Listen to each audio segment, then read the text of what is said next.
podcast is part of the Pod Syndicate family. For more criminally compelling shows, articles, and conversations, head to wearepodsyndicate.com.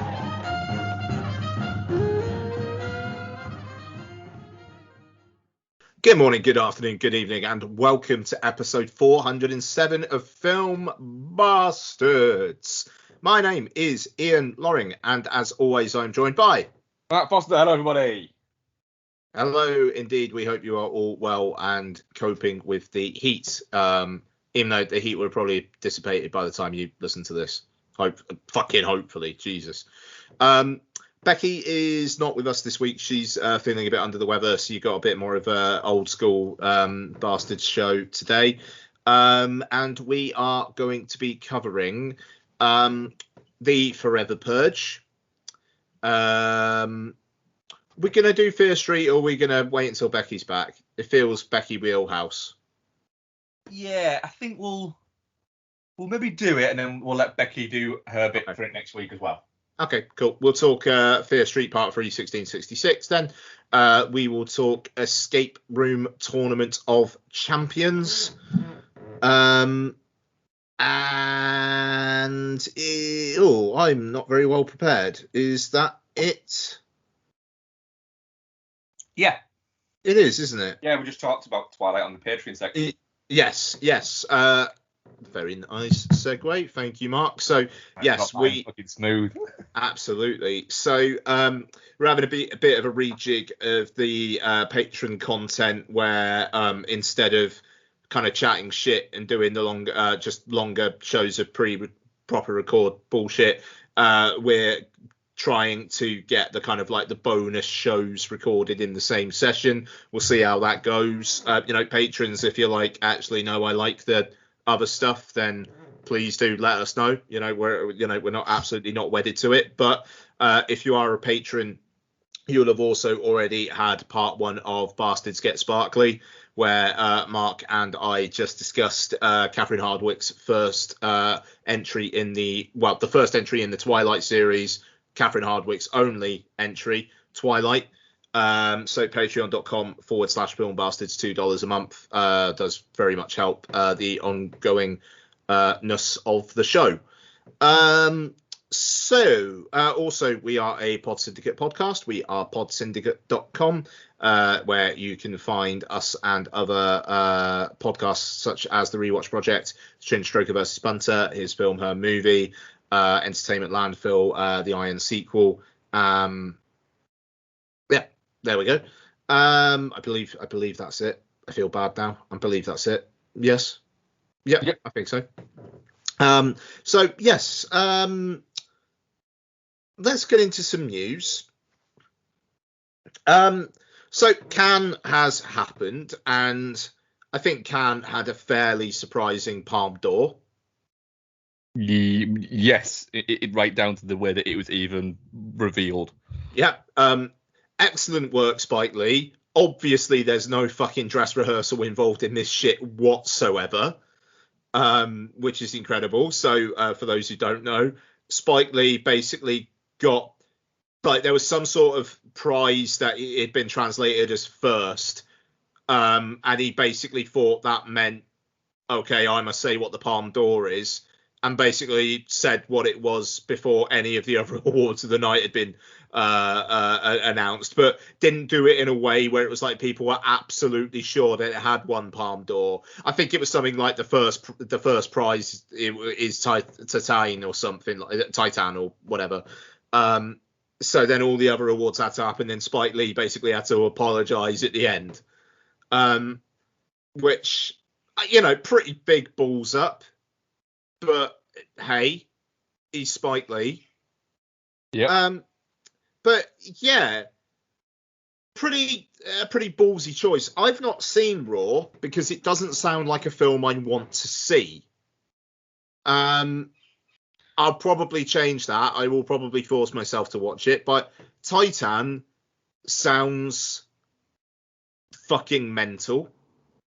And I don't know, is the kind of thing that is gonna probably help kind of legitimize extreme horror in the eyes of film critics who only consider horror if it's, quote marks, elevated.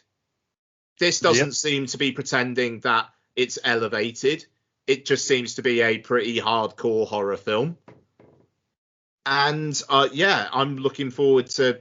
I'm kind of looking forward to checking it out. More on the strength of the filmmaking than the plot, if I'm honest. Yeah. So I don't know. It was interesting. I think the French Dispatch went empty-handed.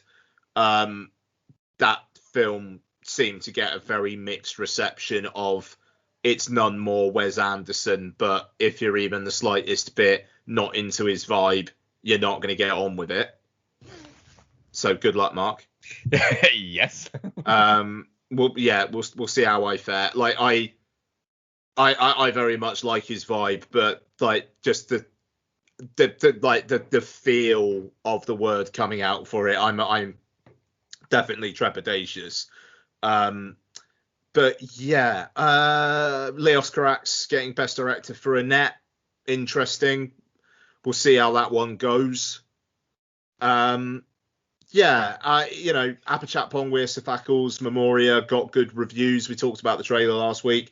Got good word coming out. I mean, generally, it seemed like people liked more than they didn't like. It seemed like a largely positive film festival. I mean, it's the first big film festival that's been back like to a largely proper way of doing things. And it did seem to be that people kind of enjoyed the movies a little bit more than maybe they would have done if they'd been a normal can, if that makes sense.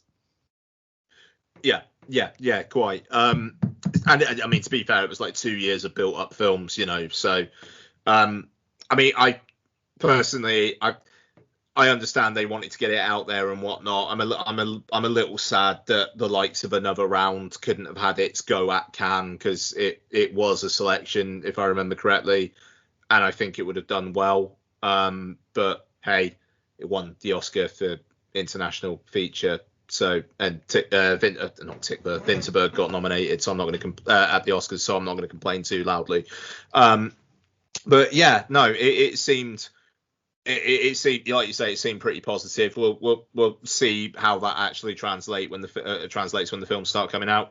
But yeah, good stuff. Black Widow had the biggest second weekend drop off of, I think, any MCU film so far. Kind of always, in the framework of how it was released, that was always going to happen. It wasn't really I'm surprised that people were surprised about that, to be honest. My only thing there is I do wonder if maybe piracy has started having an effect. For sure. I think it absolutely will have. Yeah. I think it's mad to think that it wouldn't, to be honest.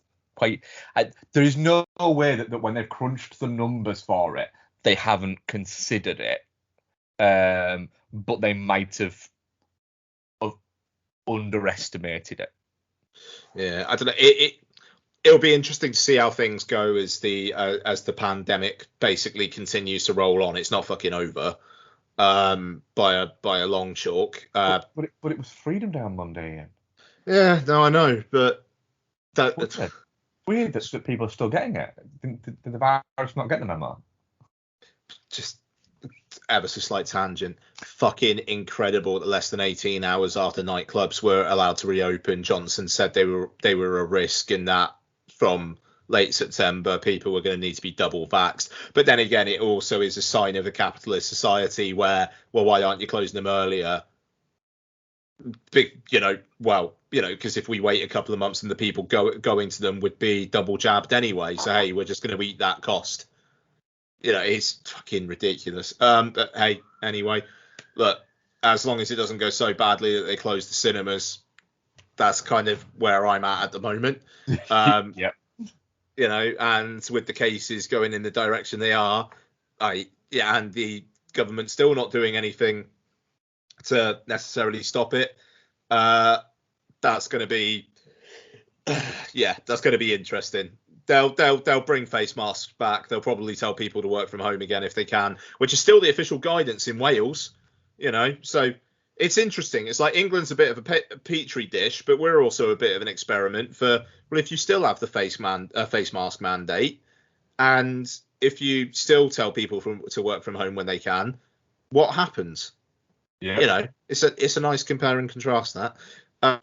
But anyway, so we shall see. I think if it were to, it kind of feels like now, after this like kind of second lockdown or third lockdown even, if cinemas were to close again, these distributors are in like most of them anyway, are in a pretty fuck it. If it's just got to go on PVOD, we'll put it on PVOD, but we're not delaying shit anymore. Sony are basically the one outliers for that, where they are, we're releasing shit in cinemas. And good luck to them. I'd rather that happens personally. One other bit of news as well, and I might get a little bit ranty on this. Go on. I think you know what this is going to be, don't you? Yeah. Yeah. So, the Blade film, which has been really, really, it's been kind of like in the ether for a while. Like Mahershala Ali was announced as the star like a while ago.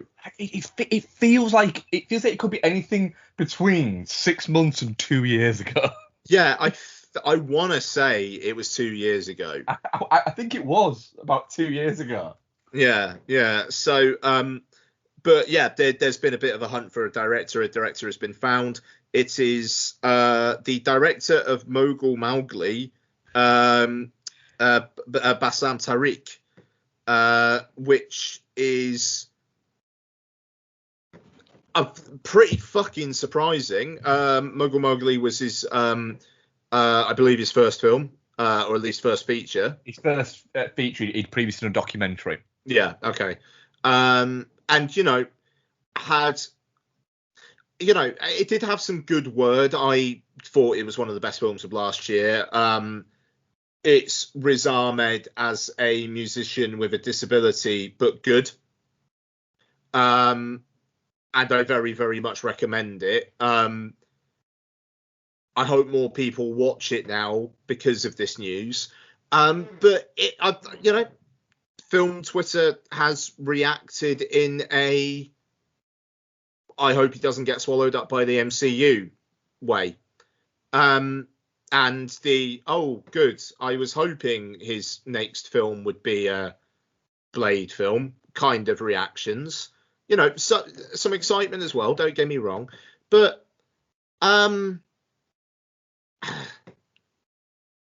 it will only help his career.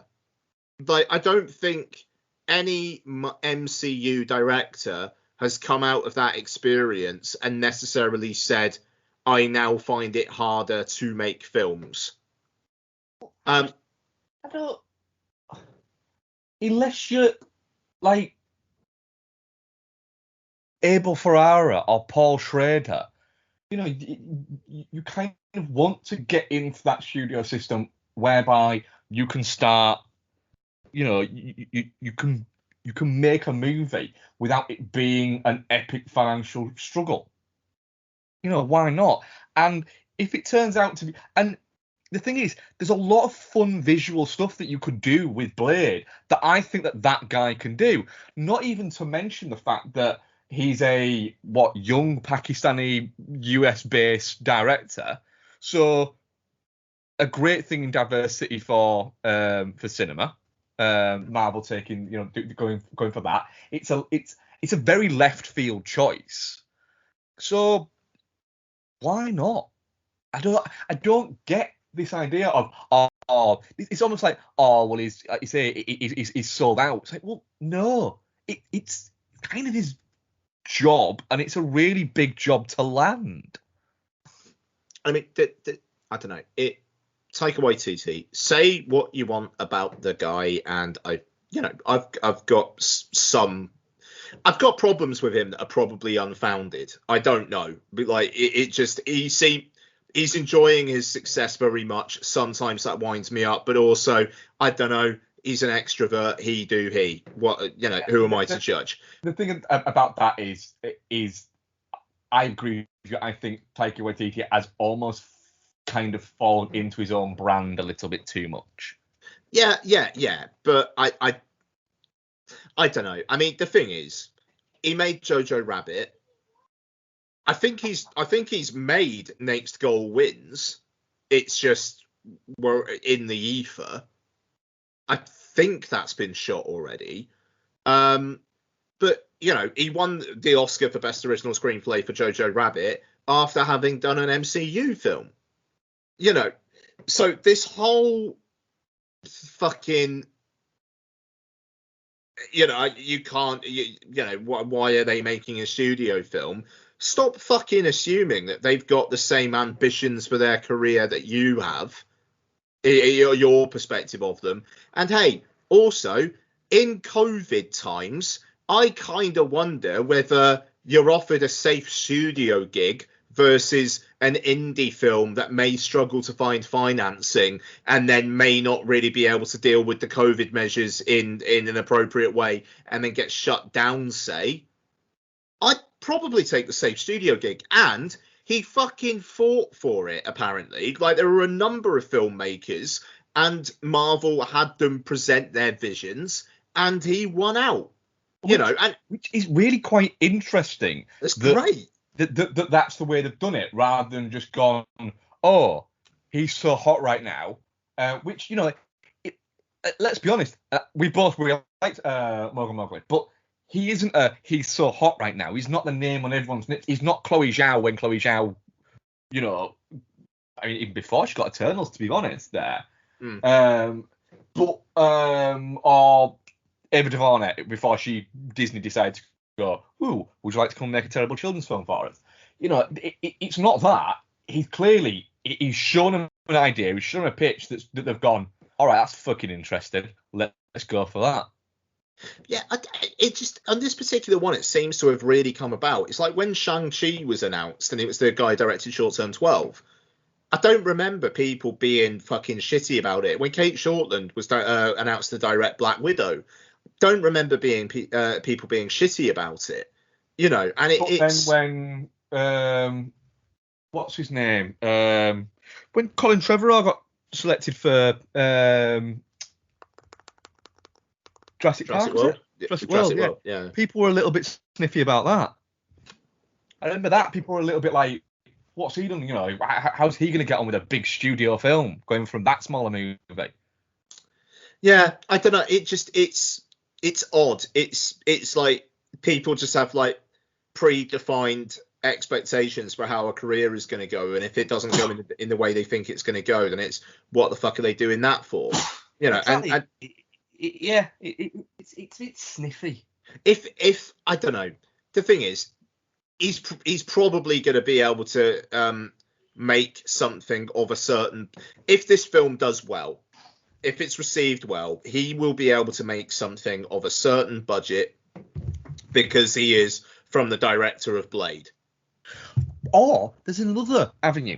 Maybe he doesn't want to make that. He wants to make big budget studio picks. Yeah, and why the fuck not? Why the fuck not? There's directors out there who that's what they want to do. They don't want to make indie think pieces. They want to make the big shiny things, and that's perfectly fine. And if you have to make an indie one, and you get, or even a few indie ones, to get to the point where you make the big shiny thing, then why not allow that? But I don't know. It seems to be that no matter what, if they'd have fucking come out and gone fucking, oh, this one's gonna be directed by Chris Columbus, everyone would have gone, what the fuck? Why is it a young up and coming director? And it's that thing. And then when they pick young up and coming directors, it's like, oh well, that's it. We're not gonna get more interesting movies from them. It's like, all right, cool. You see Morgan Mowgli? Oh no, not yet. But it's on my list to watch. But it's not been on movie yet. Yeah, not quite. Yeah, I don't know. It's interesting. I mean, Marvel have a combination of studio guys, like John Watts. He did a couple of films beforehand. He directed the 3 Spider-Mans. He's doing Fantastic Four. Peyton Reed, he's doing the third Ant-Man. He did the first 2. He's got like what happened with was it David Yates who did the majority of the Harry Potter's, and then moved on to Fantastic Beasts. Yeah. It's they fuck it. David Yates made a really interesting movie with 30 Days of Night, and then has gone into a studio system. Do you know what? You look at that around the same time, and I might be fucking talking absolute bobbins here, but I'm fairly certain it was the 5th Harry Potter movie he came on board for. So that's David Slade did 30 Days of Night. David Yates did State of Play. State of Play, that was the fucker. Yeah, so he came on for that, didn't he? It was that. 5th one. And I'm fairly certain that it was between him for the 5th Harry Potter movie and Neil Marshall was circling around it. And they went with David Slade. And then David Slade. And it went from there. And he's ticked along with those fucking movies. If you ask Neil Marshall now, would you prefer to do that, or would you prefer to do a few episodes of Game of Thrones and movies that nobody cares about? Get involved in a sex scandal. Yeah. I don't think that's libelous. I think it was he was a factor in that. Yes. Yeah. There's that. There's some people who will look at it and go, do you know what? I want to have a big fucking house in the fucking hills, and I want to have a comfortable career that isn't scratching around, that isn't, the fucking renaissance that, for instance, I'm using it again, but that Paul Schrader's getting through now, where he's, for the first time in 30 years, getting big stars that aren't Willem Dafoe in his movies again. Yeah, I mean, forgive me, just to finish my point, it's like you've got these guys who make these films for Marvel. They're perfectly happy doing it. You've got like the likes of Taika Waititi or James Gunn, who's like, I'm gonna make what I want for whoever the fuck will give me the budget, give me the green light, and you've got people like Chloe Zhao, who and Destin Daniel Cretton, I believe the gentleman who's doing Shang-Chi, are doing, where they probably won't be making 5 Marvel films, but they'll do it because they find the material interesting, and it's going to give them a nice payday, and it will give them some cachet to get some other shit greenlit. I mean, Chloe Zhao is like Taika Waititi, they're in the great position of going I've got Oscar glory and I'm making big studio films, and it's like, how I don't see how that kind of a career is a problem for people. No, and one that's going to be very, very interesting is what movie does Ryan Coogler do after the next Black Panther? The next Black Panther is going to be very interesting, for a whole raft of fucking reasons. But Coogler went from doing Fruitvale Station to Creed to Black Panther. And again, that nobody fucking jumped on the thing of saying that he was wrong for doing that. And he produced Space Jam. Yeah. I'm fairly certain he's produced more than he's directed. Yeah, may well have, because he produced Judas and the Black Messiah as well. So that's the thing. These folks who, to an extent, have made their name with the MCU and whatnot. So it is a little bit, let him make his fucking Blade film. All right, now then, if he gets subsumed into the system, fair enough. But also, these people aren't doing it by fucking gunpoint. Nope. I don't know. If John Watts wanted to make another down and dirty horror film, he would be able to get a budget. He would. He'd be able to get a budget of the likes of Clown straight away, no questions asked, because he directed 2 of the fucking MCU Spider-Man films. Yeah, very, very well as well. Yeah, exactly. They're decent films. But no, he's moving on to Fantastic Four, obviously because he wants to do fucking Fantastic Four. They're not going, ha ha ha, you've made 3 probably insanely successful MCU films. Now we have you. Make our Fantastic Four. No. He probably just wants to do that. Good for him. He's probably raised on 80s and 90s blockbusters, and it's like, if I can do whatever the equivalent of that is now, thank you very much. Bassam Tariq probably watched Blade in his fucking teenage years and was like, holy fucking shit. Probably quite wants to work with Mahershala Ali. Double Oscar winner. What's the fucking problem? Yeah, I don't get it, mate. The thing is, if you ask these same people, would you like to see Mahershala Ali star in a blockbuster film? Yes, I would. Do you want to see Bassam Tariq direct it? No. No, fuck off. You can't. Yeah, I'm sorry. No. Yep. Rant over. Good luck to him. Really, really fucking like Mogul Mowgli. One of the best films I saw from LFF. If you have not seen it, do yourself a favour. It's less than an hour and a half long. It's got some fucking wacky, surreal shit in it, which I feel like bringing that to a Blade film. Yes, please. Yeah. Ooh, I have one bit of news. So, Clerks 3's happening. Oh, like, God, yeah. Like actually happening. Like not like all of the things that fucking Kevin Smith dropped so he can do 15 podcasts about it for 2 years. They actually start shooting next month. And everybody's back in some guys. That's pretty fucking cool. For people like me who still give a shit about the View of Universe stuff. And there's a lot of people out there who don't, and it's had its time, and Smith's personality over output is as kind of run people up the wrong way. I really liked Clerks 2. It has its issues. I am very aware of the fact that it has its issues.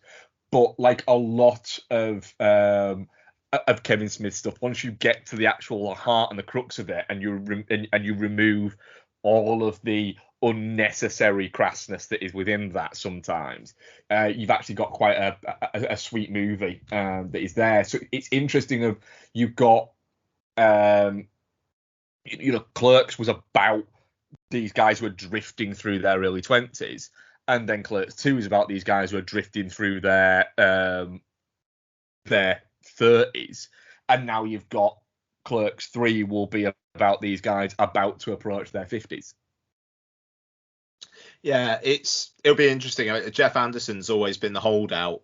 Yeah. And it'll be fun to see what has lured him back, because it's obviously not a payday, because he could have fucking made some bank doing Clerks related shit. Yeah, I mean, he didn't want to do number 2 and turned down 3 separate scripts for it. And he has always said, I'll only come back to the character if it makes sense. And the script makes sense for it. But like, they've got Rosario Dawson's gone back to it. The whole cast appears to be there. It's one of those things where I enjoyed Jay and Silent Bob reboot, but it did feel a little bit like it felt like a road movie that was almost like a docu-series almost. But when it was on, it was on. Yeah. Like the Holden McNeil section, that monologue he has. Yeah, it's brilliant. Is incredible, and I mean, Smith does seem to have his creative juices back. Like he show ran that new He-Man show that starts on Netflix on Friday. Yeah, and which has got some really good buzz. I'm kind of holding out that it comes and you go and people watch it and it's like, right, that's another great installment in these people's lives. I enjoyed spending this time with these guys again. And I mean, I think I'm fairly certain in saying this that Smith does think that Clerks 2 is his best film. Yeah, I will rewatch Clerks 2 on the run up to this. I'll probably rewatch the animated series as well, which, lest we forget, Alec fucking Baldwin was a regular voice in. Yeah. And has one of the greatest Transformers jokes of all time. And like the Clerks animated series, so just the fact that episode 2 of a 6-episode show is a clip show is absolute fucking genius. Have you ever seen that? A long time ago. Oh, fucking that show was funny. Like, maybe I'll think it's awful now, but it fucking worked on me at the time. But yeah, no, I mean, Jay Silent Bob reboot, not great, but not nearly as bad as I thought it was going to be. Yeah, I was pleasantly surprised, whilst also being a little bit like, yeah, if someone says to me it's crap, fair enough. What I would like though, from Clerks 2, which I don't think we'll end up getting, is don't chuck a load of really young characters into it because you want to cast your daughter and her mates. Yeah, I know. The thing is, they can't cast Harley Quinn as Rosario Dawson and Brian O'Halloran's kid. That can't work. No, they can't, but they could cast her as their kid's best mate. Or fucking Randall's kid. Or Randall's kid, yeah. But then again, I don't think the timelines add up there. Because she's like in her early 20s now, and Randall's kid would be like, unless it was like, would have to be like 15 or something, like, it'd be or like less. Randall didn't know he had a kid, but then again, she'd be playing what is it? But then again, she might turn up being Jay's kid again in it. Because it's the same universe. Yeah, I mean, if they do that, at least there's some continuity there, and she wouldn't necessarily be the biggest part of it. We'll see, but it feels like Kevin Smith's making this for the right reasons. Like, the dude doesn't need that revenue stream. Like, he's doing perfectly well. I will say I like the Kevin Smith now much more than the Kevin Smith of 10 years ago, but I fucking loved the Kevin Smith of 20 years ago. Yeah. Even the Kevin Smith of 10 years ago, the Kevin Smith of now admits that the Kevin Smith of 10 years ago was a prick. Yeah, which is really annoying because Red State is quite an interesting film, but he was fucking insufferable all around that. Yeah, and it shits the bed with the ending. Yeah, that's fair. A guy has just ran by my house wearing a Toy Tiger costume. That's pretty sweet. He must be fucking boiling. It must be very hot. Yeah. I'm guessing, it appears to be a football training thing or a rugby training thing, and I'm guessing he's lost some kind of bet. Fuck me. He needs to be careful. Yeah.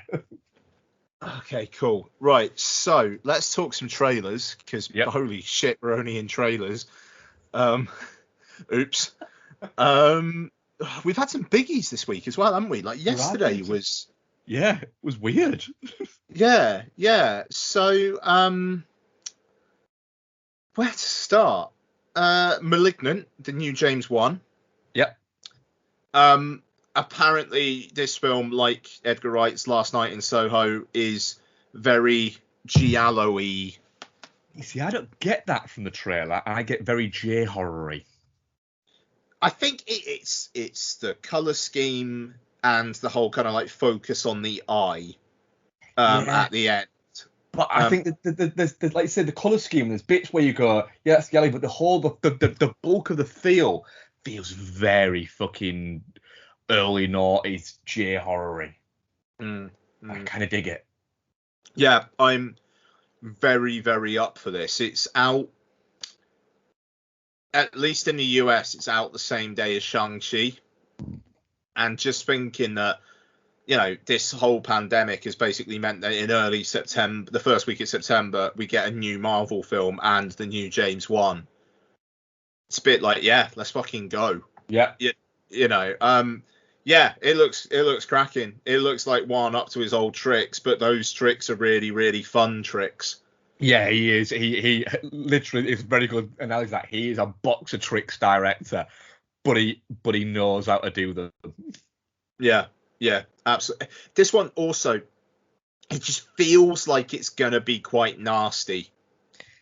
Yeah, because he can get quite gnarly with his movies.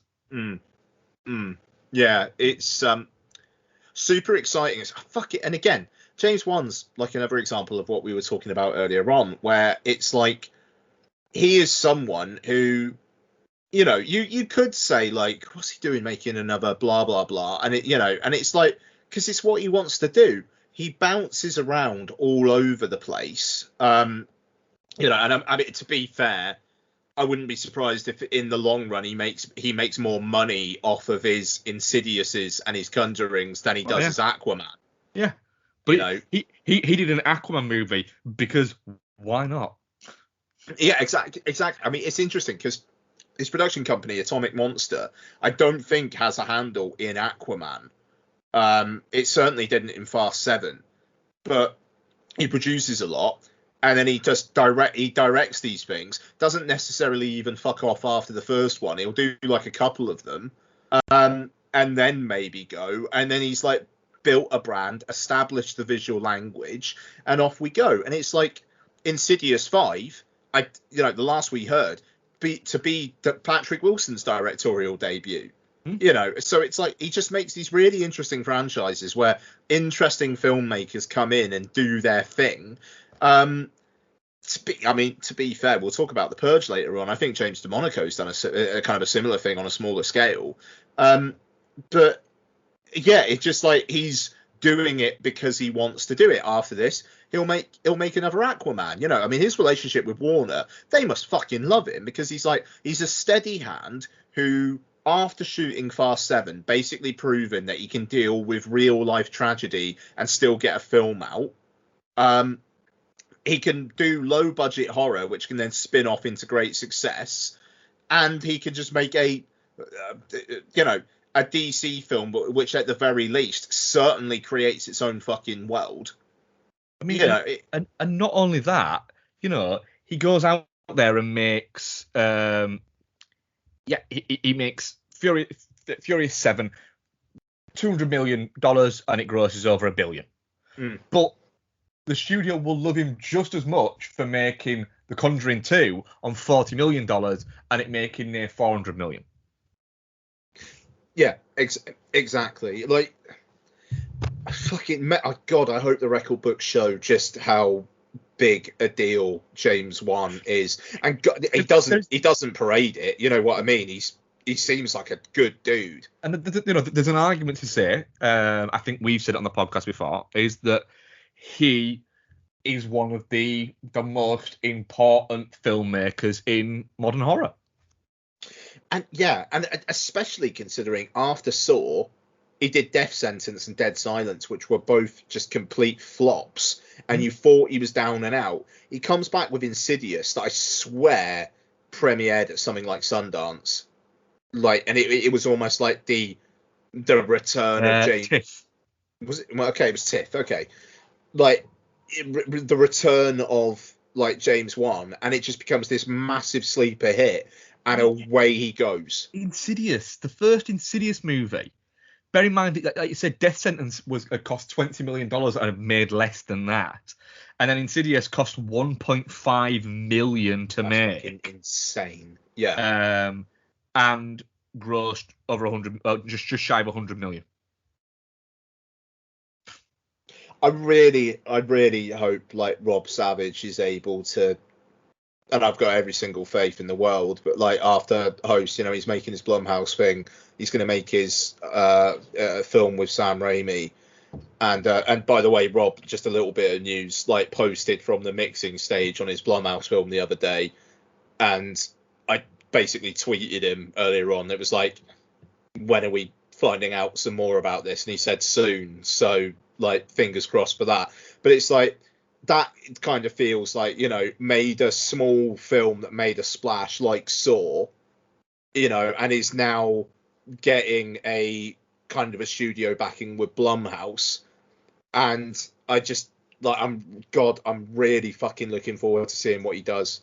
Well, this is the insanity of the Insidious movies. Very quickly, total budget of all the movies put together so far, of all 4 of them, 26.5 million is what all 4 of them have cost put together. Worldwide gross just shy of 540 million. Is that? Yeah, I mean, God, that's insane. And Insidious 3, I think, was Lee Whannell's directorial debut, if memory serves. I believe it was, yes. He did that, then Upgrade, then The Invisible Man. I mean, that's the thing, Lee Whannell launched with Saw, and now he's fucking... He's doing The Wolfman with Ryan Gosling now, isn't he? Insidious: The Last Key was directed by Adam Robertson. Fucking hell. Yeah, all right. Yeah. Great. Who will come up later on? It'll come up later on, yeah, exactly. It's... I'm really very, very excited about like the way that Hollywood is kind of going with these kinds of up and comers and whatnot. I mean, we've said for a while on the podcast that that mainstream horror is in a pretty fucking good place. Yeah, really good place. And yeah, I mean, it continues on, doesn't it? It really does. So yeah, Malignant. Yeah. Let's go. Let's go. Oh yeah. So we have got The Last Duel. Yeah. So Ridley Scott's first film of the year. Weirdly, I think this is the longest gap Ridley Scott has ever had between films. Yeah. I'm fairly certain that is true. That's fucking crazy. I mean, I'm sure it is, but so yeah, this is I mean, the writing credits are insane. So yeah. And I noticed on the poster, the use of ampersands, which I think is really interesting here. So Nicole Holofcener, Ben Affleck, and Matt Damon, all ampersand. What that means for those who don't know is if it's an ampersand, it means that they basically work together. If it's an AND, then it means they work separately. So I thought that Holofcener worked on a draft and Ben Affleck and Matt Damon worked on a draft, but apparently it seems like they're all basically sharing credit for like the overall, like the thing. Yeah, I think it became collaborative apparently. Which, I mean, that's fascinating. I think Nicole Holofcener is fantastic. I really do like her work. Ben Affleck and Matt Damon writing together, brilliant. The cast is great. This trailer makes it look like it's going to be a fucking 2.5 hour slog. You see, Becky said exactly the same thing. You feeling differently? Yeah, I think that's fucking brilliant. Really? Wow. Okay. Yeah, and usually this kind of stuff doesn't click with me. Yeah, I'm surprised. I think it looks fantastic. I'm really, really intrigued by the idea of it. What I will say is, Ridley, do not ever. This just goes for all filmmakers. You cannot give Ben Affleck blonde hair, because the minute you do, you make him look like King of the Frat Boys, even if you're set in medieval times. Do you know what made me laugh? I saw somebody on Twitter saying earlier on, like a picture of him in the trailer, saying you cannot cast Ben Affleck in a period picture because he always looks like he knows what a mobile phone is. Yeah, it is true. he does. And yeah, it's spot on true. But yeah, I really, really like the look of this. But you're right. It is going to be 2.5 hours long. There is going to be a director's cut release 18 months after it. But yeah, it's probably going to get nominated for a raft of awards that it will not win. Yeah. I mean, it definitely looks like that. Sorry, Noel just sent us in the chat. So Vin Diesel made comments about how he didn't think that Dwayne Johnson was like a good actor, and he kind of had to like carry him through the Fast films. quote from the Hollywood Reporter. When asked about Diesel's comments, Johnson says, "I laughed and I laughed hard. I think everyone had a laugh at that, and I'll leave it at that. And that I've wished them well. I wish them well on Fast 9, and I wish them the best of luck on Fast 10 and Fast 11, and the rest of the Fast and Furious films they do that will be without me." Emily Blunt can't resist extending the moment. "Just thank God he was there," she says of Diesel. "Thank God he carried you through that." Fellini-esque, Johnson says. No love lost there, is there? Feels a little bit nasty, that. To be fair, Diesel was being pretty passy-aggy about Dwayne Johnson. No, more Blunt getting fucking involved in that. Which at least shows that she and Dwayne Johnson probably get on quite well. Yeah. Which is something. Fucking love money and self-promotion. Oh shit. Okay. Yeah. No. Last year. Yeah. I mean, God knows I'll watch it. You know, I'm definitely up for it. It just the trailer just made it seem like it's gonna really try to be very, very worthy, and maybe a story that would have had some more impact 10-15 years ago. But it's a trailer. Yeah, I'm up for it. It's not the one that I am most up for of what I watched this week, but it's certainly I'm looking forward to it. Indeed. Vacation Friends. Yeah.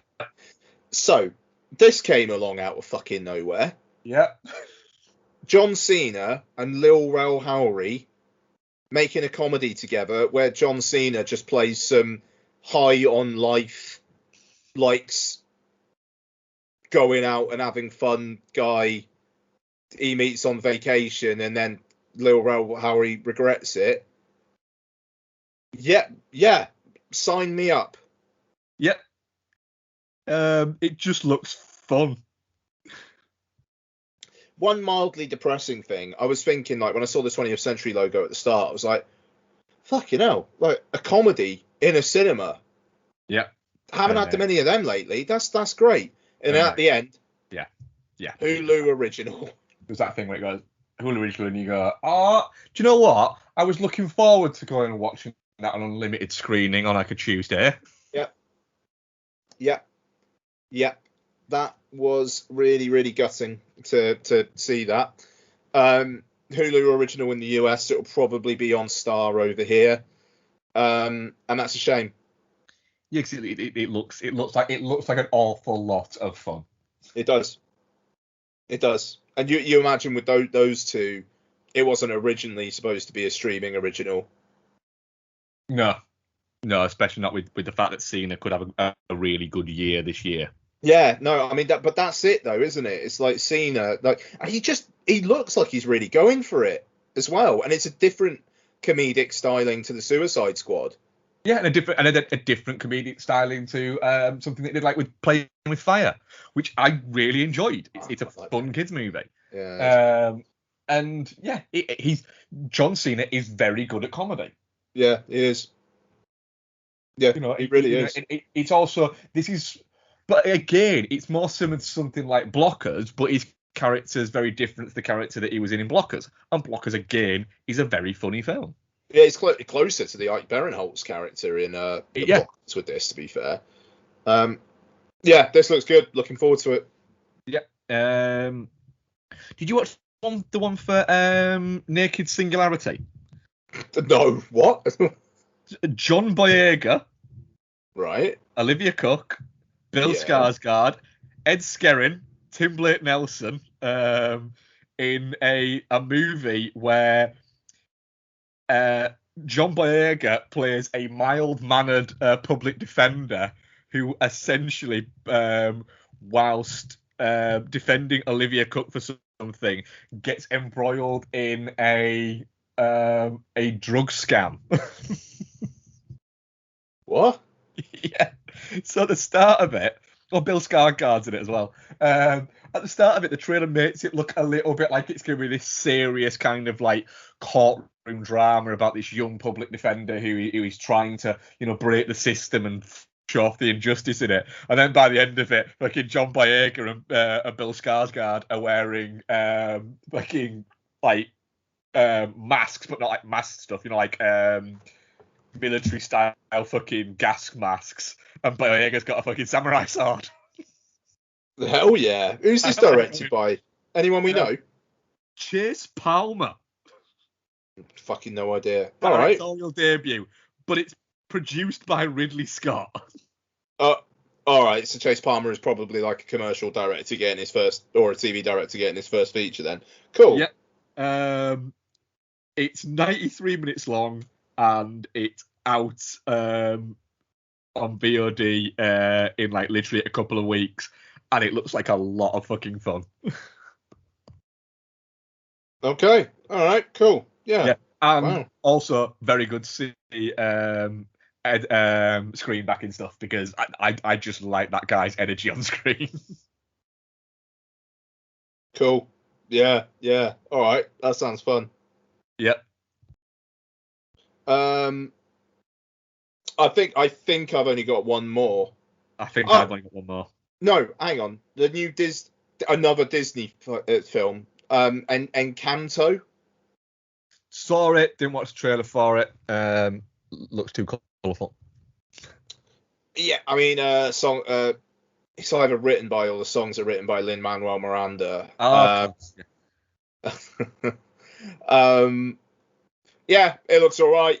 We'll see how it goes. It looks very, very for kids, but that's fine because it's a kids film. Fuck it, why not? Let's have a kids film that isn't about existential crises for a while. Yeah, quite. So one more then. Yep. Jackass Forever, the film I don't think anyone thought they needed until the trailer came out. Yeah, and then it felt like a stupid hug that literally, as it stops hugging you, punches you in the balls. Yep. A trailer that at one point made me laugh so hard I had to pause the trailer and rewind it because I'd missed a good minute in tears of laughter. Is it the bit where he cycles into the thing? The Roadrunner bit killed me.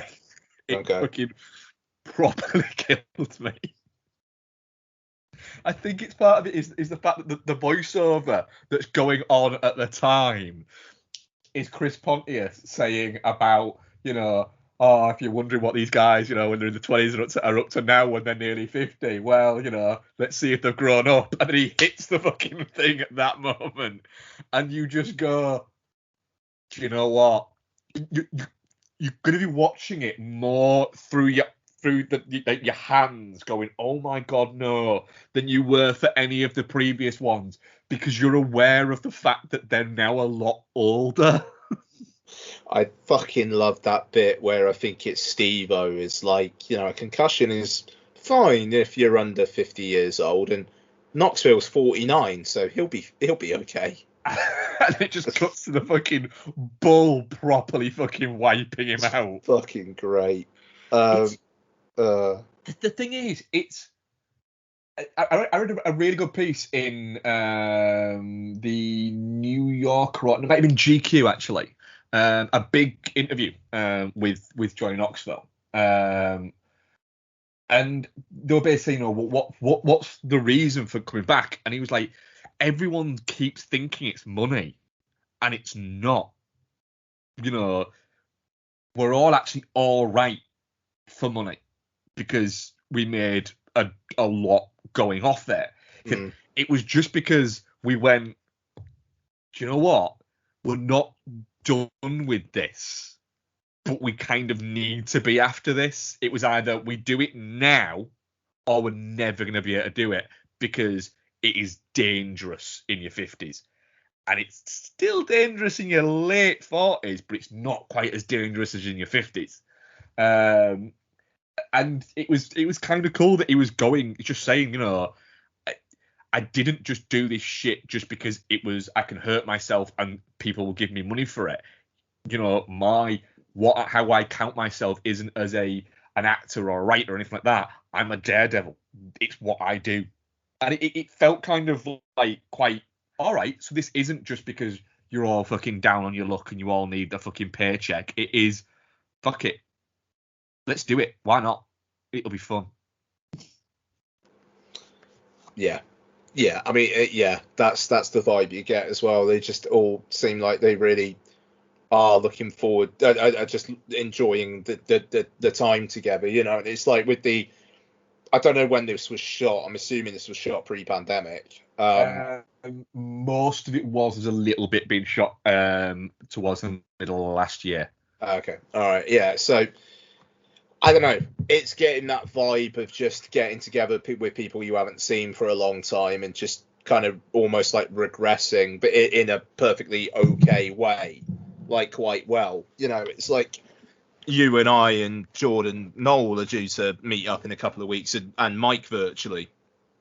You know, and it's like I've got a feeling that's going to be a very immature weekend. Yeah. You know, but it almost is like it kind of should be, because why not? that's the thing. You know, it's like, and especially, you know, it had been nearly 2 years since we actually all seen each other, which feels like one of, if not the longest gap that maybe we've ever not seen each other for since we kind of like first met. Yeah, and it's I'd have to think about that. Maybe not Jord, but I think you, me, and Noel all together.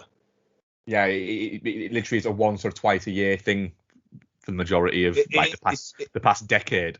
Yes, yeah, no, exactly. So yeah, I mean, I get that kind of vibe, and yeah, just really, really looking forward to it. It's going to be big as well. It is. It's gonna be huge. The look on what's his name's face when he would have poured the honey on his head, and then the fucking salmon in his lap, and a bear comes in.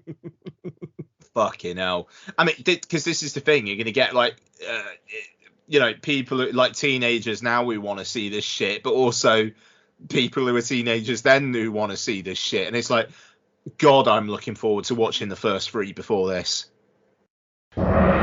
CS3P Combat.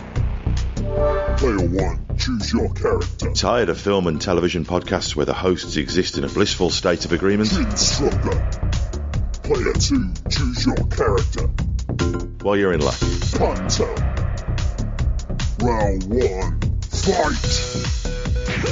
Allow me to introduce you to the Chinstroker vs. Punter podcast, featuring 2 film and television fans from Birmingham, England, who enjoy their media in very different ways. But anyway, that brings us to the end of the plot of Blue Velvet. The plot. I mean, the main characters are 2 of the dullest main characters I have ever encountered in any film. So join us as we catch up on what we've been watching from our own very different perspectives. Double KO. Round 2, fight! You can find us at csvsp.libsyn.com, also on Spotify, iTunes, Stitcher, all the places that podcasts can be found. Just really It's not visually striking. No. Just getting confirmation. It's just in English. That's the 3rd time though. I mean, is this on?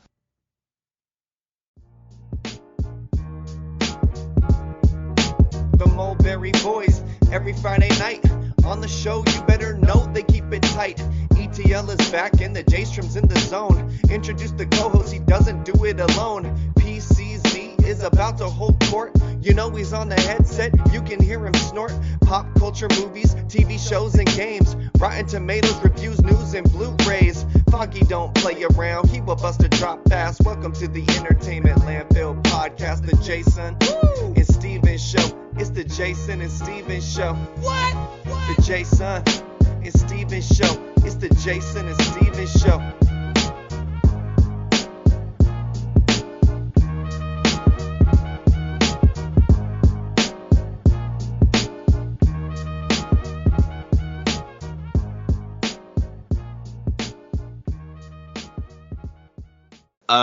So I think we were done with trailers anyway. Yes. Yeah. So we are back. If Mark sounds any different / worse, he's had a power cut and he's hot spotting from his mobile to his laptop. Yep. which is a hell of a thing. Heat related, do we think, or? I don't know. We got a text off our power company saying that, essentially, basically saying, we don't know what's caused this, but it'll take us about an hour and a half to sort it out. That's a thing, isn't it? Like ETAs when you don't know what the problem is. Like, we get that at work every now and then when there's an IT problem, and they're like, we think this will be up by like 1 o'clock, and it's like, yeah, but if you don't know what the problem is, how are you basing that? Yeah. Like, yeah. Anyway, right. So we better get going because I don't know what Mark's phone's battery is like. That's a good point. What's your phone battery on, Mark? Mine's not too bad, but we're actually hotspotting off Becky's because she's got a shitload of excessive data for some reason. Okay. What's She's Becky's also on? terrible at charging her phone. What is she on? Like, I'm wondering if we need to base the show on what your battery's like. Asking her now. But Becky's takes forever to respond to anything because she's one of those people who, in spite of having a phone and an Apple Watch that tells her what is it, she still never responds to anything. So she's typing. It's gonna be. She's on 38%. Right. Okay. Should be fine. Right. Yeah. Okay. The Forever Purge is directed by Everardo Valerio Gout and stars Ana de la Reguera, Levan Rambin, Josh Lucas, Tenoch Huerta, Cassidy Freeman, and Will Patton. And this is the 5th film in the Purge franchise, which sees, after the prequel, The First Purge, we are back to the kind of like the linear timeline. There is another Purge, but the Purge happens. None of the main characters die. But then, hey, the alarms sound, the Purge is over, but it's not over because this is a Forever Purge. And now the right wing has taken over from the right wing in a political allegory, which is, you know, thankfully this was delayed by the pandemic, and this time last year would have been incredibly disturbing, and now feels like it's maybe a little bit off what could happen, but who knows? Mark, I was surprised as shit to see Will Patton in this. I was surprised as shit to see Josh Lucas in this. How about you? I mean, Josh Lucas, for me, less so because he has that kind of grin that makes sense. Yeah. Within this, a nice touch with what they did, I think, with his character, in the sense that for the opening portion of the movie, or the kind of like not even the first act, but the setup within the first act makes you think that he's going to end up being one of the bad guys, and then it doesn't. It has a, you know, even to the point where you have the Will Patton thing of, you know, I tried to raise him right and I tried to raise him as a proper to understand American values, but I think he misunderstood what I put out there as American values. And then you get the bit later on with him having the conversation, you know, with what's his name, Juan, and he basically comes out and he's like, you know, and says quite succinctly, I'm nothing against Mexicans or basically anybody. And then just has that weirdness of going, I just think people should stick with their own, which is kind of like, you watch it going, all right, so he's not a bad dude, but okay, but he's got this weirdness that even you can see that he even thinks, as he's saying it, yeah, I sound fucking stupid saying this, but and there's almost that to it. A phrase that you used to describe it when we were chatting about it on text message, it is a sledgehammer on a walnut, but I do think that is what we kind of need nowadays, Mhm. when the entire world, I mean, especially I think in this country, and actually, yeah, in America as well, when, what was happening with the American political system, and even what's happening right now with the American political system, with the extreme Republican rights, are basically trying to be anti-vaxxers in spite of the fact that they too doses the vaccine. And then you've just got the shit show that's going on with us at the moment. It feels like satire is dead. If you were to write the first 3 days of this week down as a movie script, people would go, people won't believe that. It sounds too out there, and it isn't. It's just life now. The Forever Purge feels like it's not a million miles away from what fucking could happen.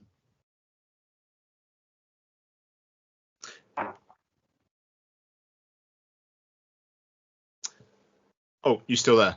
Yeah, still Yeah. there. Yeah, no, it's I mean that's exactly it. It's the almost like the absurdity of this, where the what the NAFF, what is it? The new Fathers of America. The new founding, the NFFA, the new founding fathers of America. That's it. Yeah. The fact that they are, like, constrained because of, like, society, like, because of the constraints of politics in society, that they can't go as far as they want. Or even though, then again, I suppose there's a question of, is it want? Because, I'll talk about it now, but I mean, like, I watched the first Purge for the first time last week, and that makes pretty. I watched it and I'd already seen it. Yeah. So okay, well, let's kind of tie this in then. So that film makes it quite clear that it's not necessarily that the new founding fathers want to just, like, kill indiscriminately, like, every single thing that isn't white.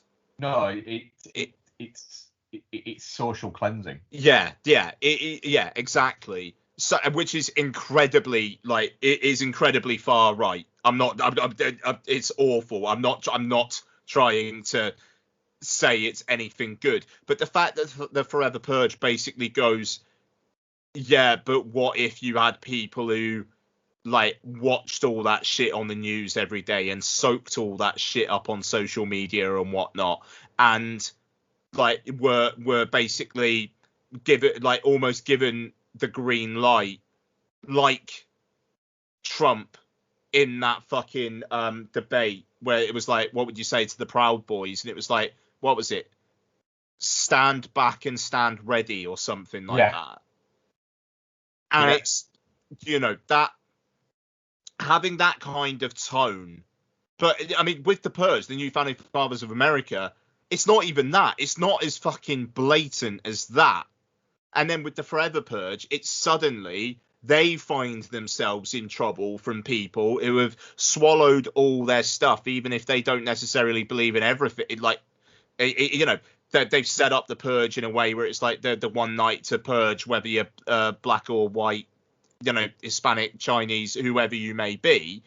It's, you can purge yourself, but then this is what is going to happen. It's a means to an end. These people are reading it as, like, white pride, but in the real world, Donald Trump is basically going white pride. Yeah. So that's the thing. Like, now this feels like a bit of a, holy shit, I can kind of enjoy this again, because it feels like we've maybe not exactly done a 180, but we've turned a corner from what that was. And I thought it was, it's really, both these films, First Purge and Forever Purge, a really, really effective, socially aware genre filmmaking that if the John Carpenter of the 70s was in his 20s, early 30s now, would be making. And yeah, absolutely, yeah. At this point, I mean, like, I would like to rewatch the first Purge, but like people do generally say the first one still doesn't hold up that well. It's not a very good film, but then they do get more interesting. These two are really, really interesting films. I think probably deserve more respect than they're getting. Yeah, I mean, the thing is, I didn't like the first Purge movie. I didn't rewatch them all. I rewatched Election Year and the first Purge. And I thought that Election Year was crap. It's too out there. In the fact that it feels a bit too cartoonish. Whereas the first Purge and Forever Purge feel more connected, I think, than the other three movies. They feel like they've got a little bit more to say, and they're saying it in the right way. Purge actually just does feel a little bit too cartoony. The Purge Anarchy, which I believe is the second one, it is a brilliant John Carpenter movie. In a similar way to, I think, like the Forever Purge it is very Carpenter-esque as well. There's, I think the first Purge feels very much like I said a very good sort of social commentary and how things are manipulated around to the whim of whoever, whereas the Forever Purge does feel it has a thing of we've got control of this, and then it's what happens if you don't have control of it. And that's what happens with the Forever Purginess of it all. But then as it starts to spread out, you start to realize, oh, this isn't a pocket. This is big. And this is the thing. It's like, imagine if the 6th of January went the way that Trump obviously hoped it would. Like, what would have happened? Like, because it would have been these Trump supporters, basically fucking hanging anyone who didn't look like them or anyone who dared kind of get in their way. And then what would happen? It's the world. If any, I mean, the world would.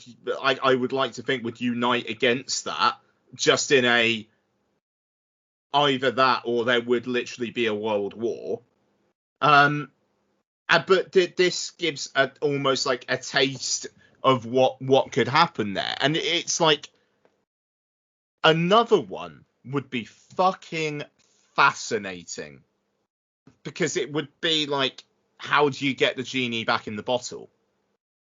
Would it be the NFFA admitting, fuck me, we've done the wrong thing here, or would they lean into it?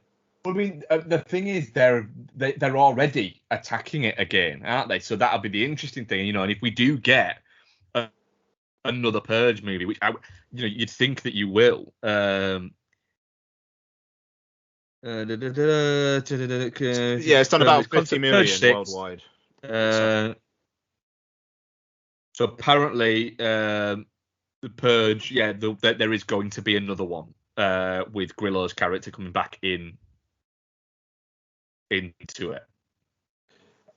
It does kind of feel like they probably do need to close it off if they're going to do another one. Like they've definitely got my interest, but how the fuck do they do this now? Well, that's it. It's going to be War of the Purge or something like that. Yeah. And it's really interesting the way that the way that it pans out, and you've essentially got basically America on fire. And the whole, the migrants having to escape via the tunnels that they got in via out of America. and then America essentially being cut off to eat itself is really quite interesting. It's an interesting view, and it manages to set up what could be a really interesting sequel without ever constantly trying to set up a sequel. Yeah. You this could feel like the last of these movies, except it is that well constructed and that well done, and it felt cinematic at points. It's a good looking movie. It's a well constructed movie, and it zips along at a really, really nice pace. Yeah, it does. I mean, like, to be fair, I think the first Purge does as well. And it's like, I thought the Marissa Tomei character in that was fucking fascinating, because she is like, this is a social experiment. And I like the whole idea that the inventor of the Purge basically didn't invent it for the way it was taken. Like that's a really interesting idea. And that whole kind of almost like hopeful thing at the start, where it's like, well, people just aren't doing it, and they literally have to manipulate it into happening. But that just then kind of like unleashes like the like I say, the genie in the bottle. Yeah, but it's even down to the Forever Purge of it being this idea was constructed, and it was about the essentially the old rich white men being able to control the population effectively. And then what happens if the younger, poor white men turn on the old rich white men? And that's what starts happening. Yeah. It's well, you're all right in your ivory towers, but we're not, so we want your fucking ivory tower now. And yeah, I mean, that's, I just, again, with Trump, it's like, how far would that have got? Like, because I feel like Trump would just lean into it. Oh, fuck yeah, he'd be fucking living it. He's still trying to lean into it now. It's the unfortunateness of what happens if you elect a fucking racist. Yeah. Even though, yeah, who knows what's going to happen. Thankfully, we've probably got a couple of years until we actually need to start taking that shit seriously. But I don't think it's going to be a thing that anyone's going to need to actually fucking tangibly worry about, to be honest. He'll be in enough. The people around him will be in enough legal trouble that, and also just the fact that enough people did actually vote against him. Yeah. So, but anyway, yeah, I don't know. I think it's a really interesting film. I think it's well acted. It's tense. Like you say, it's set. The whole setting up a sequel without necessarily having to do a sequel. You could end it on, well done, Purges. America's now eating itself. Bye-bye. That's the Purge. But but yeah, at the same time, you could have another one easily. It's definitely not shit. It's definitely not shit. Yeah. I mean, our audience poll is definitely not shit. 38%. Touching cloth 13%. Shit 38%, and Geostorm 11%. That's all over the place. Yeah, he's all over the place. I think it's a very good genre pick. Yeah, agree. Okay, let's talk Fear Street Part 3, 1666, which is directed by Lee Janiak and again stars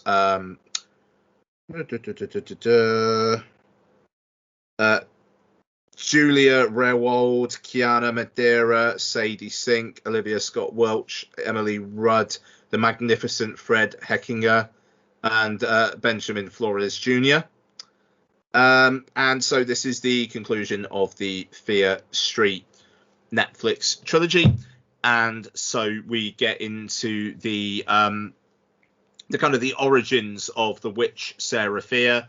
We go back to 1666 and see where her curse started. And Yeah, Mark. So it's been an interesting 3-week experiment, this. Do you think the part was better than the whole, or do you think you can't judge the part and that you actually just need to judge the whole after watching it all? No, I think you can judge the parts, to be honest. Mhm. I do think that they maybe 1666 less so than 1994 and 1978 because this within itself is a 2-part movie. So I think that the third one you have to have seen the first. I don't necessarily think you have to have even really seen the second. But I think the first two can stand up to themselves on their own. But they do make more sense as a collection. But it doesn't feel. I was worried that having them every week like that, and with the way that this goes, I was worried that it'd finish and I'd go, right, what I've essentially just watched is 3 episodes of a miniseries. And I don't think that. I think I've watched 2 films and something that is a film that could be called a miniseries within this one. But then the cut of it going from 1666 to 1994 Part 2 was quite nice. It was quite fun. It was quite playful within it. The bit I could have done without in number 2 and number 3, so in 78 and 66, is the previously on. That made it feel TV. So that could have been. I think that could have been dealt with better. But it's when you do any sort of trilogy or anything like that, you know, your third part is always really important because you've got to stick the landing. And I really do think this does stick the landing. The all spoilers all the time, as we always are. The twist that she isn't actually a fucking witch is brilliant. Yep. It's throwing you back into 94. Works really well with the way that that's done, but the 1666 bits work really well in of themselves. It feels they don't go too oldie worldy with the language, which can sometimes make it feel a little bit too jarring. The fact that they make them all Irish settlers was quite amusing. Seeing the various degrees of which one of them can do the best Irish accent work quite well. The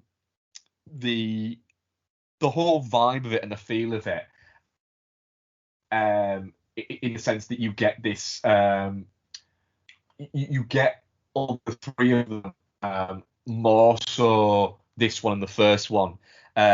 This quite empowering queer story worked really well for me, without it ever feeling like it's pushing it too hard. If that makes sense. Could have done with more Fred. I think we'll all agree on that. But yeah, a really fun twist on the kind of on a witch story, in the fact that there's no witch. Yeah.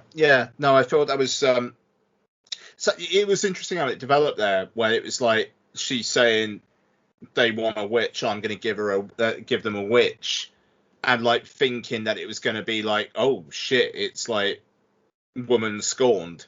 Yeah. But then, oh no, actually no, it is the like fragile ego of the white male making a like basically creating a whole thing to make a woman look bad, to like disguise his own failings. You know, it's on the outside looking in, that does feel a little bit obvious given where we are at in society, and I think that it's a story worth telling, and I'm glad that they did it in a kind of a surprising way, you know, using the idea of a witch and whatnot, and twisting that and subverting it worked well. And yeah, I mean, I liked the 1994 part 2 thing as well. I thought it was a little bit odd that suddenly that one guy from the first one becomes quite a major component of the end. The security guard dude. Yeah. I mean, I liked him, but that was a little bit. But we weren't exactly following him in the first or the second one, so why are we suddenly following him now? Yeah, he, like you say, he does become a big bit in it for no reason other than he might have been available. Yeah, quite. But I mean, he's fun. Don't get me wrong. It's just, we've spent 2 previous films kind of with these characters, or at least caring about these characters. Now here's this guy. But yeah, no, I mean, I think it's tied itself up really well. It told their story. Again, another quite, oh my, kind of queer, almost sex scene at a point, which again I think would be quite interesting for kids of a teenage age, whether boys or girls, quite frankly. Yeah. But again, good for them. Didn't feel leery like what's it, the French film with Blue's the warmest colour. Blue's the warmest colour. Yeah. Yeah. That does feel like, it feels like, right, give people enough time to get a boner, jerk off, clean up, and then watch the rest of the movie. Yeah, quite. But no, yeah, it's and again, it's that whole kind of thing on Twitter, like maybe a month or 2 ago, where it was just like how sex scenes aren't meaningful for films. It's like that. I mean, it's not like full blown sex scene. They're just kind of like getting to it, but that, I don't know. It is 100% just a fucking exhortation of and release of what those characters have been kind of obviously building up in both of the films. Even though with the third one, I think you have the benefit of, okay, so we're transposing those characters from the first one onto this one, and it kind of does a lot of the heavy lifting. But I think it works. They're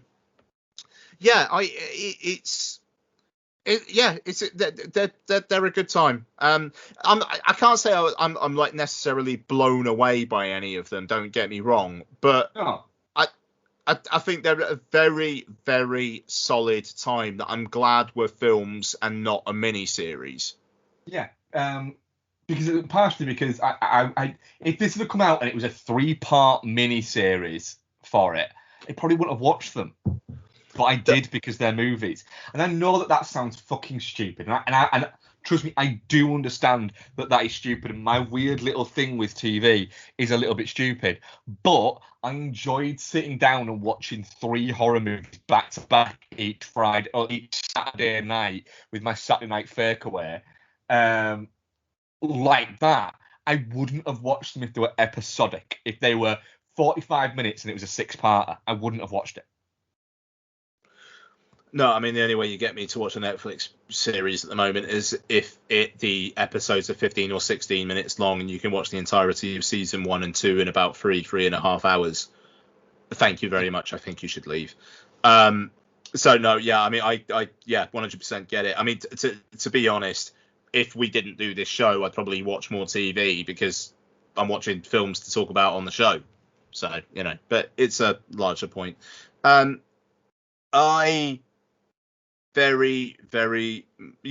like this. I think it worked well. I think it will work really well for better for its probably intended audience. And I definitely not shit. Yeah, definitely not shit. If they came out and said we're going to do another 3 Fear Street movies next year, I'd be I'm up for watching those. Definitely. Yep. Our audience poll was 86% definitely not shit and 14% shit. Oh, okay. Shit feels harsh, but okay. Okay. Yeah. Okay. Shall we do some what we've been watching? How are you doing for time? I'm doing all right, but I only have one what I've been watching. Oh, okay, fine, do it. I rewatched Deadpool. Sweet. Okay, how'd that go? Because well, it was because me and Bex I had one of those days on yesterday, I believe it was. Just one of those days where everything had kind of gone wrong, and so we needed something to just go right. No, it wasn't yesterday. It was Monday. We had one of those days Monday. We went out last night. And yeah, so we needed something to just give us a little bit of pep, and we couldn't work out what we're gonna watch. And Bex said, "Do you fancy me watching Deadpool?" I was like, "Yeah, actually I do. It's been a while. Last time I watched Deadpool was just before the sequel came out, so it's been like a good sort of 3-4 years now since I watched it. Thought give it a go, see if it still holds up. It does still hold up. It's still really quite funny. It's still really quite charming. It's odd. You can see how it caught the attention and ended up making, an insane amount of money. But you could also see how it was a little bit like they will at some point make a third, but they might not make a third, if that makes sense. There might be a point where it just goes, do you know what? Maybe there's been too long since that it doesn't make sense anymore. And that it's just a character that is fun and is there, and maybe it only ever needed the 2 movies that is there. But he's the kind of thrown together nature of it makes sense. It doesn't have any grandiose or sort of scale to it. It very much is. He just wants to get this guy back, and that is fun. It's Reynolds having an awful lot of fun with the character and just taking the fucking piss, and it feels like they've gone, right, we've got this shot, let's fucking take it. And then it just about manages to land enough of it. It's an awful lot of fun, and it remains an awful lot of fun. And I think it's one of those movies where if you watched it once a year, the fun would run out. But if you watch it every 3 to 5 years, the fun will stay there. Very cool. What have you been watching, bud? So Okay. Becky on this section has watched fucking loads.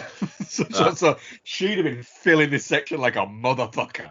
Whereas I, for no reason, have kind of not watched a lot this past week. So we already talked about the first Purge, and I watched Space Jam, but we're going to save that for next week. I've only got one as well. Go on. Ace Ventura: Pet Detective. Fucking hell. Go on. How has this held up? Can we just say the crying game S bit? We all know that hasn't held up very well. How has the other bits held up? Right. The thing is about that, so much of the third act is about that. I forgot how much, because, obviously I remembered he discovers that Sean Young is a man, and then it's the whole I kissed a guy, and then it's like him like cleaning his teeth and his tongue and setting fire to his clothes and stuff. I only remembered that. Yeah. But there's a sequence at the end where he's basically trying to convince like a bunch of like police that she's a guy, even though and that he wasn't responsible, even though Dan Marino is tied up and could easily say, yeah, she kidnapped me, he tried to save me, she's the wrong one. Doesn't say anything. Instead, Ace is like pulling her hair, nothing. Like grabs her boobs, nothing. Like goes for her crotch, nothing. And then Dan Marino points out something, and then Ace Ventura is just like, she's got the worst case of hemorrhoids you've ever seen. And it's like tucked in dick and balls, and then everyone's throwing up, and like the dolphin looks like it's retching. Yeah. And there's Is there a horse as well that does it as well? I don't remember in that bit. I don't know, maybe. But earlier on, there's a bit where Ace is looking to, like, he's basically tracking a load of ex-players of the Miami Dolphins to look at their Super Bowl ring and see if it's got a part missing. And there's a bit where he's in a toilet at a cubicle next to another guy, and he looks over at the other guy, and the other guy looks at him, and then starts smiling, and then motions towards Ace. Ace walks off, and then he does this, like, fucking almost like prancing kind of. Sorry? Yeah. It's a Yeah. prance. Yeah. Not great. Also, the one at the start who pays him by giving him a blowjob. I mean, to be fair, it's not like he asks for it. No, it's not. But it's amusing that in a movie that is so stupidly aimed at young adolescent, and I'm guessing mostly young adolescent males, that is such a prevalent scene in the movie. Yeah. But I mean, like, in terms of how it's aged, I'm kind of all right with that, because it's not like he comes on to her. She's just like, well, he's like, well, where's the reward and whatnot. She's like, here's your reward, and it's like, yeah, all right, fair enough. The thing is about this, I mean, obviously it was an incredible period of time for Jim Carrey where he had this in The Mask and Dumb and Dumber in, like, really, really quick succession. I think all within a year. Within a year, yeah. I mean, it's insane. And the thing is, to have the confidence to do the stupid fucking shit that he is constantly doing in this, and just be like, this is funny. Yeah. Like, he is never not moving about. Like, every single fucking thing that he says is basically like a pun or a joke of some sort. And I mean, I enjoyed it. It has aged poorly, but a lot of films have. I mean, and it's one of those things where it's the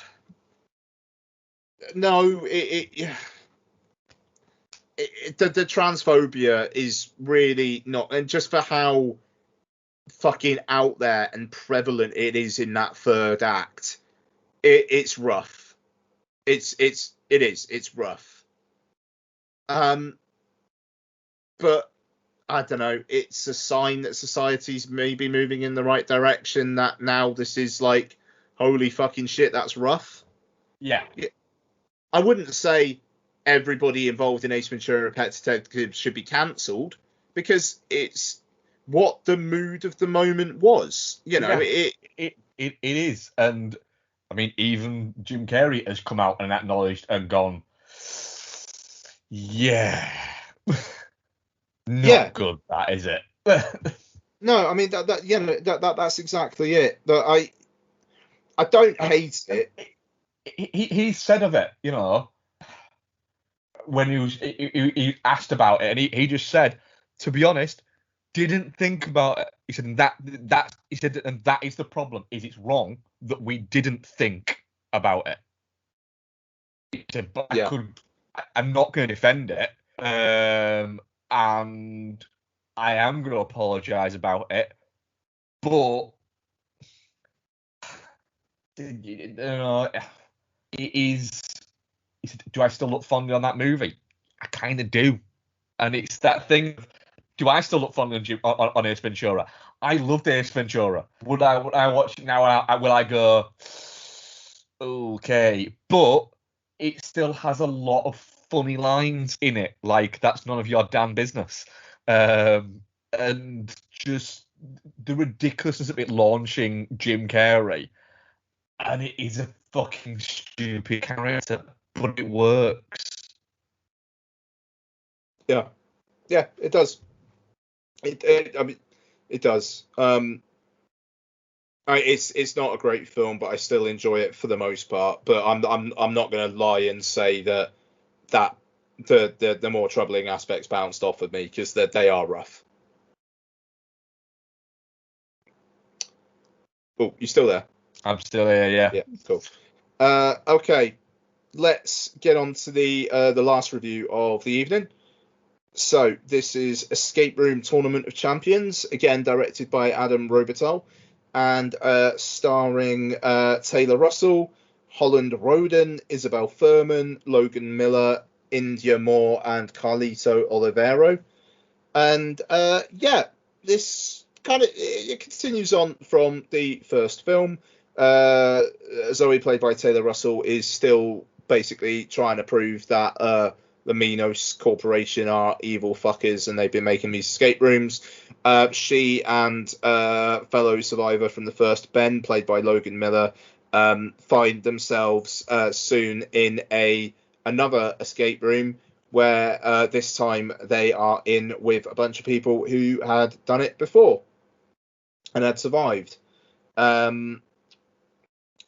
There we go, I suppose, actually. Yeah, so Mark, obviously, we talked about the first film last week.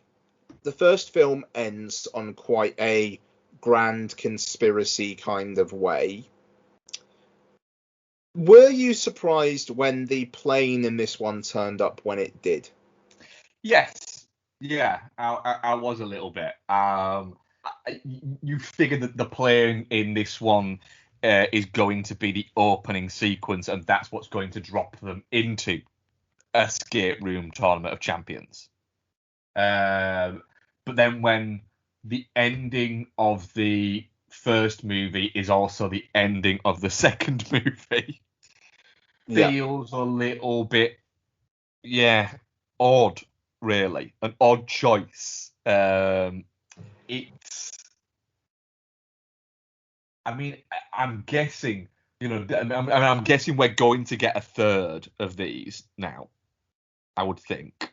And I'm guessing that my hope then is that the plane must be the start of the next movie.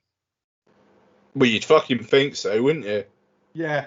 But I like the fact that it does very, very quickly. It's a short movie, but it gets its bits done, and it drops you very, very quickly into the action.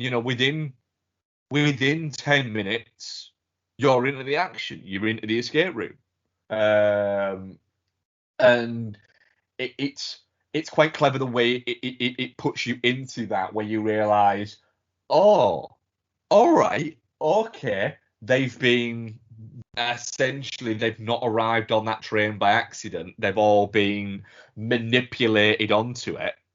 That's pretty fucking cool. And then it gets gnarly quite quickly.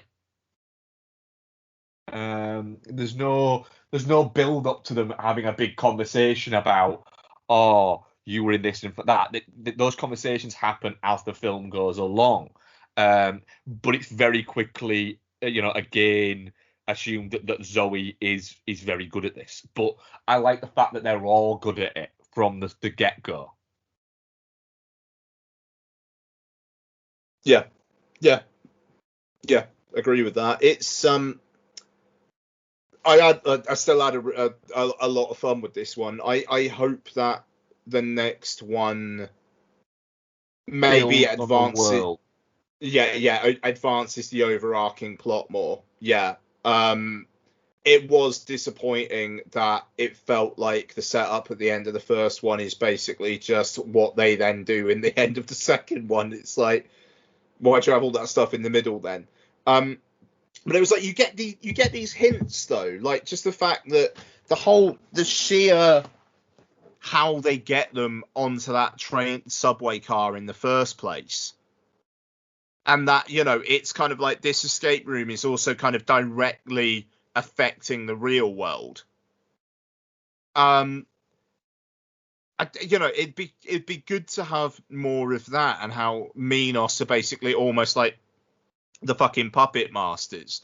And it was a shame that, just the whole kind of like rich people watching them and like betting on who's going to survive thing wasn't really played up in this one.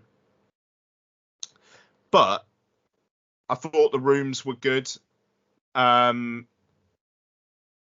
I thought it was surprisingly harsh. Like that first guy who dies, where it's like basically the only bit of character you get from him is he told his wife he wouldn't be late for his birthday, and he's always late for her birthday, and he's always late, and then he's dead. Yeah, and he gets a lot to do in that first room that you don't think he's going to be the one that dies, and then he is, and it does off with him quite quick. Yeah, exactly. Just the idea that there's a room where no one dies. I mean, like somebody nearly does, but they don't. They do mix things up there. But yeah, it's. I think I liked it a little bit less than the first, because the first at least felt like. This one felt a little bit weirdly like it was treading water. And more in service of a third one than the first was in service to the second. The first one just sets up this grand conspiracy, and I don't necessarily feel like this one pays off on it in a satisfying way. No, this one almost feels like a crap third installment of a series rather than a very solid second installment of a series. Yeah. I don't know. I mean, so my initial reaction, I was really, really positive on it. But the more I think about it, no, you're right. It does ever so slightly feel like a different director came on. They kind of lost the thread of what made the initial ones interesting. But it is one of those films where when you're watching it, it really, really works. Yeah, you do. Yeah, in the moment, again, it really does. The first one, none of them were arseholes, apart from maybe the Wall Street guy. But in this, none of them are arseholes. They're all quite nice. They all have, there's not one. They're all trying to help each other. There's not one of them who's like, no, fuck you guys. It's me. I can do this. I'm better on my own. There's none of that. It's all right. How do we work together on this? This is the thing, because they've all obviously learned that lesson from being in it the first time. So you don't necessarily go through that arc again, which is interesting. But I don't know. I mean, it definitely had its moments though. Like the acid rain escape room is really intense, and that ending is fucking horrible. But that's the thing. That ending is like, I really, really want them to get revenge on whoever the fuck is behind this. Yeah. And then you do get that whole thing towards the end where it is like, yes, okay, it does feel a bit too easy. Yeah, you were, as a viewer, you're watching it going, but that felt well easy. The police have just arrested them? No, come on. But I mean, and again, that's the thing. It's like, but then it's like, okay, so somehow they've basically fabricated everything within that police station. Now they've essentially sabotaged an international flight. Yeah. It's like you're watching it going, what are they actors? No, they can't be actors. They're all actors that have parachutes. That's a lot. No, right. How does this work? Yeah. No, exactly. And I almost get the feeling like they don't know, but they're going to try and figure it out before they have to shoot the next one. Yeah, there is a little bit of that. You'd have more clues in this one. The fact that you don't get like in the first one, was it like the puzzle maker or something? The guy who turns up at the end and strangles the dude. The puzzle maker, yeah. Yeah, at least you got someone there who was a representative of Minos. In this one, you don't. No, but he even references that. Yeah. Because it's almost like he wasn't supposed to survive. It was supposed to be like they're almost picking the winners, like Zoe was supposed to win. Yes. But then, what's her name? Doesn't die. And then you've got the whole, if you didn't see it, it didn't happen element to it. Yeah. It's fascinating, because if a number 3 comes out, I will fucking watch the shit out of it, because they're a good time to have. It's one of those films where if this was 15 minutes longer, it would be probably, look, they shit the bed on this one.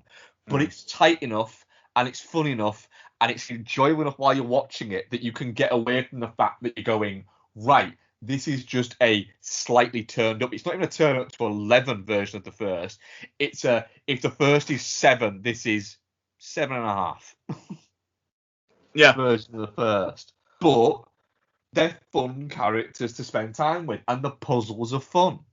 It is like a slightly less nasty version of the Saw movies. Yeah, it's a PG-13 Saw.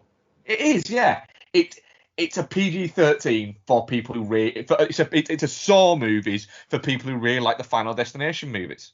Yeah. No, that's a great way of putting it. Yeah, And that's what they are. And if we get a new one of these every 18 months, that is punchy enough that while you're watching it is really fucking entertaining, and then when you start to think about it afterwards, you go, but then again, then I'm actually fine with that, because horror serials like that work like that, the reason why they have longevity and why you get 6 or 7 of them is because when you're watching them, you're enjoying them, and then you think about them afterwards and go, yeah, but this didn't fucking work or anything like that. But then by the time you get round to the next one coming out, you only remember the fun bits. Yeah, quite. Sorry, the dog just burst in. Enough to make you want to see it again. Yeah. No, sorry, the dog just burst in, sniffed the fan, and then fucked off again. I wasn't expecting that. Doing right. No, absolutely. I like if we get Escape Room 3, Escape Town, like I suggested last week, that would be great. Yeah.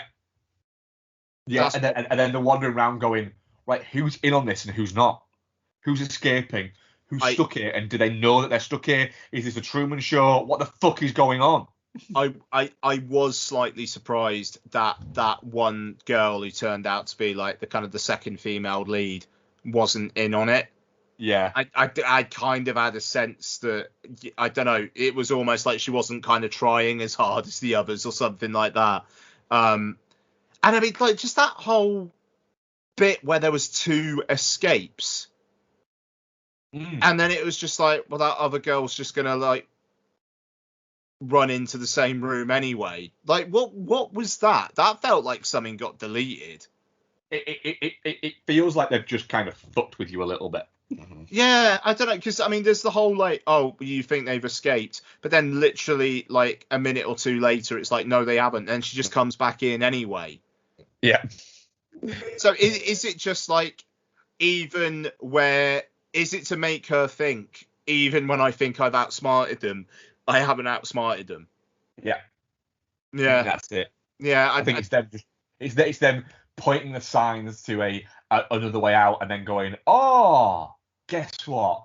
You're fucking still there, dickhead. Yeah. Definitely not shit.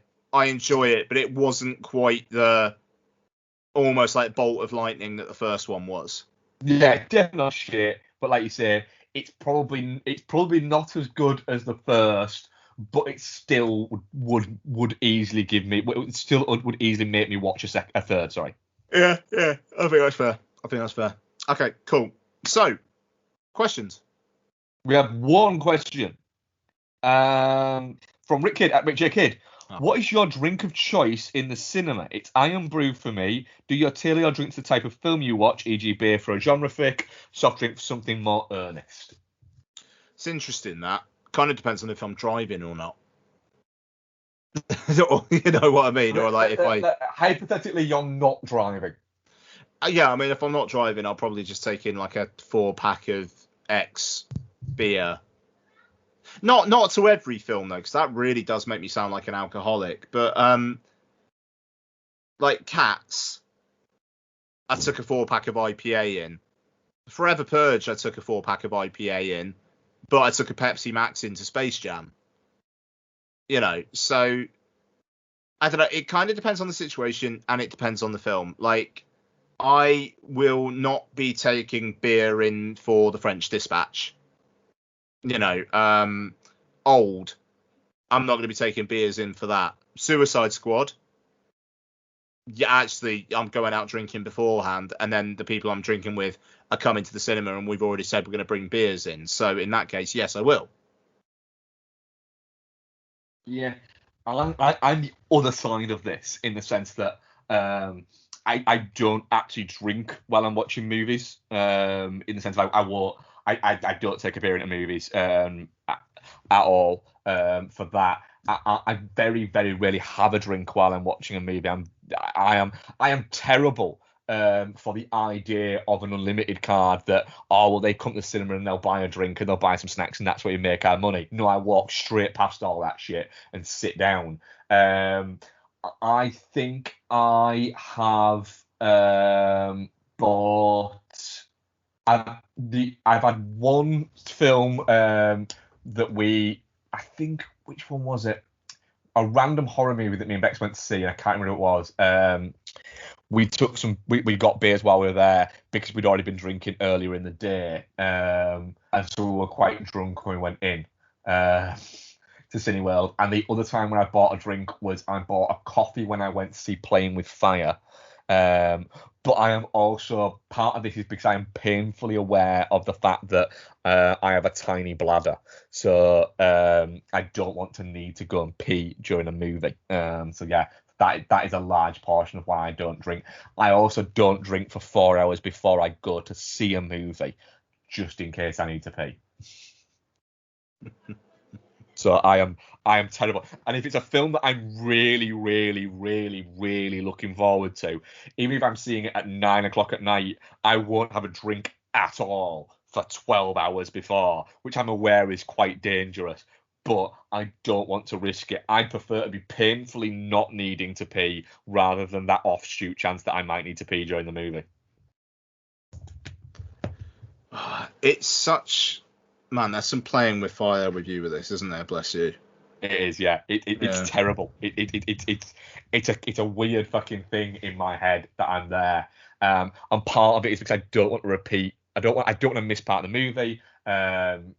And I don't want a repeat of the infamous Everest incident. Yeah, okay. Oh, man. Okay, thank you as ever, Rick. Nice one, bud. Yes. Okay, so coming up on next week's show, it's Mark's favourite. M. Night Shyamalan is back with another pandemic-filmed banger. Yeah. There's been an awful lot on Twitter of people people like defending M. Night Shyamalan and saying, what a great filmmaker he is, and people should, is this the film that gets him back in there? And I just keep looking at it thinking, or is he just shit? I mean, apparently there's some wild shit in this one. They say that about every single one, and then you watch them and go, "Oh, that was a horrific disappointment." Yeah, I mean, I remain ambivalent. The trailer. I really, really hope it's good, and I remember that it's an M. Night Shyamalan movie. The concept weirds me the fuck out. Like, it just like the idea of aging unnaturally. And seeing your kid turn into a young woman, turn into a pregnant woman, turn into a mother or something like that, but in a quick span of time, that very, very discombobulates me. So I have a feeling that old is going to have more of an effect on me than it is on you guys, but we'll see. I could definitely see that, because it's more of a... It's less of a thing for me mentally. yeah, no, exactly. Yeah. We'll also be catching up on Space Jam: A New Legacy. I've seen it. Mark was unable to get to it, so we will do that next week. And I think that'll be it in terms of main reviews, but we'll have Becky's thoughts on Fear Street Part 3, obviously catching up on what she's been watching and whatnot. So, So patreon.com/filmbastards, as I said earlier on, currently scheduled to record the Die Another Day commentary with Andrew this weekend. So hopefully we'll be able to make the stars align on that. And so you've got that. You've got the Bastards Get Sparkly. $2 a month would mean a lot. Patreon.com/filmbastards. We're podsyndicate.com for all those podcasts. And on that, I think I'm going to let Mark eat, and I'm going to get out of this room. Good night. Thanks very much for listening. Goodbye, folks.